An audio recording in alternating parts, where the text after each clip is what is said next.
And so I asked her if she wanted to play with my Wii. Oh, like video games? Wii? Dude, I got Xbox. Oh, okay. All right, I get it. What's up, guys? This is Brian. Jesse. You're watching MMA the Hard Way? In the car.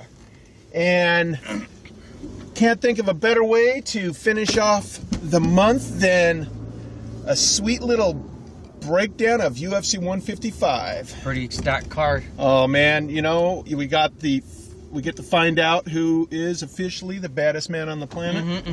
And, of course, the rematch that we'll be getting to, Velasquez dos Santos, the main event, a huge way. They always like to finish the year off with a big fight like that, you know. We're gonna find out if last time was just ring rust or if it was the real deal. Yeah, I mean, you know, he did pull his ACL. Bobby Razak recently released a video. He actually had been filming Kane right at the time he pulled the ACL in practice. He released that. It came out last week.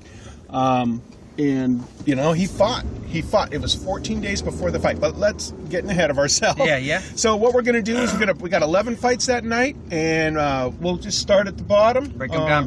And just bring it all the way back up. First up, this fight's really intriguing to me. Leonard Garcia versus Cody McKenzie. Yeah, you know, it's kind of weird. That's going to be on Facebook. That's my only... I wish it would have just been up a little bit higher. No knock towards Facebook, but... You got these two guys. Disrespectful, huh? Yeah, I mean, you know, Leonard always brings it. It's sad that, you know, you're gonna have to literally see that, you know, streamed on Facebook. Yeah. Of course, Garcia 3-fight losing streak. Yes. If Cody McKenzie gets him in one of his McKenzie teams, yeah, it could be Leonard Garcia's last fight. And that's where he's had some troubles in the past. He's been subbed. The next one's Eric Perez versus Byron Bloodworth. Now, this is what you call I call it a gimme fight. Exactly. I think Byron Bloodworth, he lost his debut to Easton, the Hulk, and he's kind of far down there in the rankings. You know, I think of it as kind of a gimme fight. Eric's on a 5-win streak, you know? Yep. So it's Eric Perez, I think, is going to be a little showcase for him. That's also going to be on Facebook. And then I think the first fight on FX, we got Michael Johnson, Miles Jury. Yeah. Ooh, I am really looking forward to that one. That could either end really quick or it could be an all-out brawl. Yeah, I mean, look at how improved the thing with Michael Johnson. That Blackzilian camp has changed him. When he switched over there, all of a sudden you got to see him every fight. He just gets better. It's just like with, you know, there's a handful of guys that you're seeing that right in front of your eyes. His striking's getting much more technical, and he's setting up his strikes. He's setting up his takedowns much better. You got Rashad Evans down there, you know. Come on. Big step up for Miles Jury, but he's been on a tear. He's been working his wake up. You know? So yep. Next one, we got the return of the Crippler, Chris Lehman versus Derek Brunson. Now, Brunson's the late replacement for Carlos Vermola. Just announced today, Vemola is injured, and so they're bringing in one of the Strikeforce guys. And, you know, it's a big step up, you know, Chris Lehman. You know, we're going to see Chris, you know, maybe 3.0, see how he turns out from all his things he's taking care of. The funny thing is, as far as middleweight rankings go, Brunson is not... he's ranked. His world ranking is 46. Liebman's world ranking is 25. Yeah, it's not. I don't call this a gimme fight. It's not. No, it's you know. If he can avoid that knockout. Yeah, those Chris has got those breaks for hands. And he has some submissions under his belt. Yeah. Of course, you know. He likes to stand and bang. That's his trademark thing. Yeah. You know, and if you get into that I'm talking about Brunson has some submissions under his belt. So no, I was talking about Chris. But you know, I love watching Chris Lehman fight. He the worst thing you could do with him is, it's like the more he gets hit in the head, the more he wants to finish you and wants to just drop you. Yeah, I mean, the fact that Stan knocked him out is unbelievable. Yeah, and the only other person to do that besides him was, you know, Anderson Silva. That's it. Todd Duffy versus Philip DeFries. Yeah, Philip DeFries. Yeah, Todd Duffy's won his way back into the UFC. One of those guys that, you know, had to go out and get some wins. I think he only got one win. He was getting slayed on the I think over in Japan.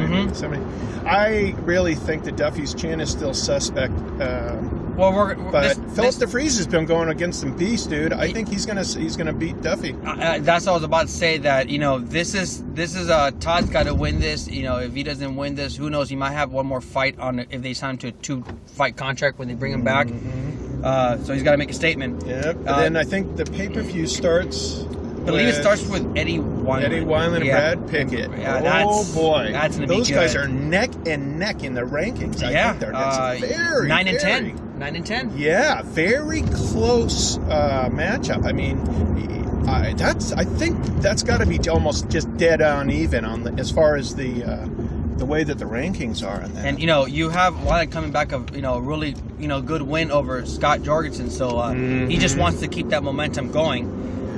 Next you have Belcher versus Okami, which is pretty intriguing.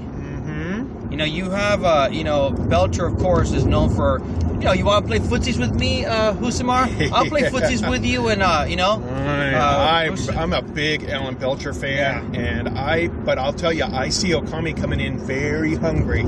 Yeah, and he's not coming off a loss, but very hungry. He wants to stay relevant. He did fight for the belt a while back, and he just wants to climb that ladder back up. I really like the way that Belcher's been looking lately. He looked amazing against Pujols. I mean, he looked great. I could not believe he was challenging him on the ground. Many like that. people many people when Pujols on the ground, and you just like, that water's a little too deep for me. I'll stay in the shallow end.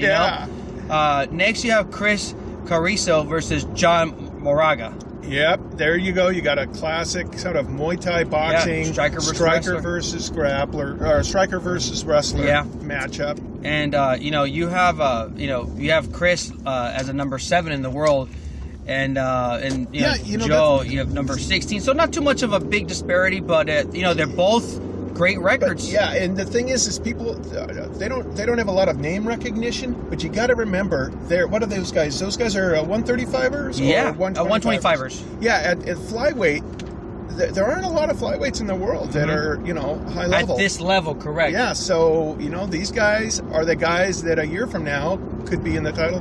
Well, they're it's a much more meaner crowd. It's not as sometimes when it's not that deep, it actually competition actually harder. And boy, oh boy, am I looking forward to that next one. Jim Miller versus J-Lo. This is fight of the night candidate, I think. And you have here, and I agree with you, this fight could literally go anywhere. It could. I mean, ground two on J-Lo. Super well-rounded guys. Yeah. They've got histories of they've got knockouts in under their belt. They've got good, solid submissions under the belt. Both of them going up against top-level competition. Yeah. Now Jim Miller obviously coming off that loss. Nate Diaz, and that evil-looking. I still remember the look of Jim Miller's face red with his tongue out. Just being submitted. And you know what? He wasn't gonna tap. A couple of tough guys. Yeah. Next, your man Tim Bosch versus Konstantinos Filippo. Yeah, Filippo. Yeah. Sorry. Yep. Bosch. He was on. He a lot of people, he beat Hector Lombard, but it wasn't a explosive, decisive win, but it was still a win. Yeah. And I think he wants to, I read a quote somewhere where he's saying that, he wasn't really himself at that fight, so this one he's really coming in with gun blazing. Yeah. So we'll see how that turns out. Yeah. So Filippo, a game competitor. There's nothing. This is no gimme fight. Fukuda last fight. Yeah, there's no gimme fight for him. No. He is going to challenge him. No, I mean, it's co-main event, so there's a reason why it's there. I mean, it's going to be explosive. Yeah, I mean, I think Bosch is 2 fights, this being one of them, away from a title shot. If he wins this, I think he's 1 fight away. He'll be in the contender. They're already talking about him as a contender. So, this, if he makes an explosive win on this, it's title contention. Especially that whole wins impressively thing. Exactly. Ooh, here it comes. The big one. Oh, boy. JDS versus Cain Velasquez. A healthy Cain Velasquez. Healthy Cain no Velasquez. ACL. No torn ACL. He destroyed Bigfoot Silva. I mean, he literally just, I don't think people really understand how significant that was. It very significant. Bigfoot destroyed Fedor. Granted, however you want to say, destroyed Fedor. Yep. He's got cans, huge cans for hands. Yeah. He's got, he's great. He's got good striking, great jiu-jitsu. Just, knows how to, dirty box. Ran through him like nothing. I mean, I think I actually saw Cain fire in Cain's eyes when that fight started. Like, oh, this is not going to last for a long time. Yeah. JD, he's got great footwork, head movement. He's wrestling. He's probably the better wrestler. Most people. Yeah. He's definitely got the better wrestling pedigree. Yes. Obviously, Junior, I don't think he's ever been taken down. I don't believe. He's just, people just can't get in to take him down. Yeah. I mean, it's just. Although I think he's been stated this week, he's ready to go to the ground. He said he's ready to go wherever the fight needs to go. But I still think he's going to keep his fighting style where his money's at, in the stand-up division. Yeah. I mean, the guy's an Olympic boxer. He's a great boxer.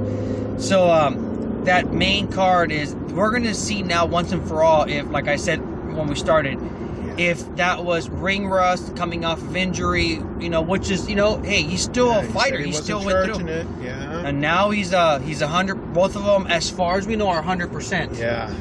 So, and you know how it is. Sure do hope. I mean, we got a little bit. I hope nobody gets injured between now and then. Yeah, usually the last couple weeks is where if anyone's going to get injured, that's when it happens, because that's when they start sparring really hard to just, get that last edge in. So, good thing is neither of them have to really cut weight. No. That's the beauty about worry about heavyweight. You don't really have to cut weight. Not these guys. Yeah, they're not that big. No, it's just as long as you're at 265, you're good to go. Oh, speaking of that, I want you to check out SI.com, Sports Illustrated's website. That article you were talking about. Yeah, Loretta Hunt just did a fantastic story about these two, Dos Santos and Velasquez. Loretta, you are one of my favorite journalists in the world, and Loretta Hunt obviously co-wrote Get It On, Big John McCarthy's biography, and she is one of the best writers in the world, most well-respected MMA journalist there is, if not just sports journalists in general. So check that out. And again, hey, we got Colin Fletcher. Thanks for following us on Twitter. Thanks a lot, my friend. We're looking forward to seeing that ink on display again, man. You know what? When I saw him trying to go for some submissions at that finale, he wasn't going for just regular submissions. He was trying to do some stuff. Like, at one point, I actually had to pause it and look. I'm like, what is he trying to do? And then I saw the angle. Like, he was doing stuff like Cody McKenzie. We're going to see some good stuff from I'm those looking guys. forward to see him fight. I really am. Yeah. So, all right. Final thoughts. JDS Final or Cain? thoughts. I've got. I actually think that Cain Velasquez is going to pull off the upset. I don't believe he's favored. I think he's gonna get this. And you know what? This is the weird thing. I think he could possibly knock out Junior Dos Santos. Here's my thought. It's a stretch. I think if it doesn't go to a split decision, it's funny that you mentioned that, because a couple days ago I was thinking that his chin's never been tested really thoroughly, except for maybe a couple shots at Big Country, and I saw the look on JDS' face when he got hit by Big Country. He didn't like it. Cain hits, I think, just as hard, if not harder. Both of these guys have a chance to knock out. You can't say that they don't. If it's an upset, I see a TKO or KO, because I think he just wants to return the favor. If it goes to a decision, I'd have it for Cain, because I just think that he has maybe superior conditioning. But I don't know, man. That's why they fight. It's like Joe Rogan always says. That's why they got to fight. You know what? And that's the beauty about MMA, because at any given point, you never know who's going to win. Yeah. You just never know. Granted, with like Anderson Silva, you kind of almost know he's gonna win, but you're like more, you're looking forward to more like, how is he gonna win? Yeah. But this is gonna be great because this was intriguing. I really don't know which way it's gonna go. The two legitimate number one, number two. There's no doubt about it. Everyone knows. Yeah. Number one, number two. Thanks a lot, and we'll check out next Wednesday. Well, obviously next Monday, no in the car. That's Christmas. And next Wednesday we're going to do a best of. So look forward to that. Thanks a lot. Thanks a lot.